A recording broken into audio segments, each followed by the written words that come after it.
എല്ലാവർക്കും നമസ്കാരം, good morning. എൻ്റെ സലാഡ് കുക്കുബറിൻ്റെ 2 വെറൈറ്റി സലാഡ് കുക്കുബർ കേട്ടോ. ഇത് സിക്കിങ് കുക്കുബറാണിത്. വെളിയിലൊക്കെ ഉണ്ടാവുന്നുണ്ട്. ഇത് സ്നോ വൈറ്റ് ആട്ടോ.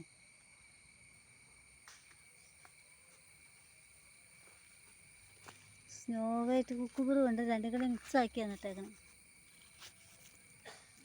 ഇത് സ്നോ വൈറ്റ് സിക്കിങ് കുക്കുബർ പൂർണ്ണ വളർച്ച എത്തിയത് ഇതാട്ടോ, പറിക്കാറായതാണ്.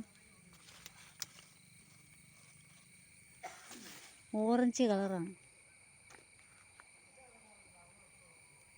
ഉണ്ടാകുമ്പോൾ പച്ച കളറും മൂക്കുമ്പം നല്ല ഓറഞ്ച് കളർ പോകും. പറിക്കാറാവുമ്പോൾ നല്ല വെയിറ്റുള്ള സംഭവമാണ്. ഇത് സ്നോ വൈറ്റ് ആട്ടോ. ഇതിന് വലിയ വെയിറ്റ് ഇല്ല, ഇതിനാണ് ഡിമാൻഡ് കൂടുതൽ.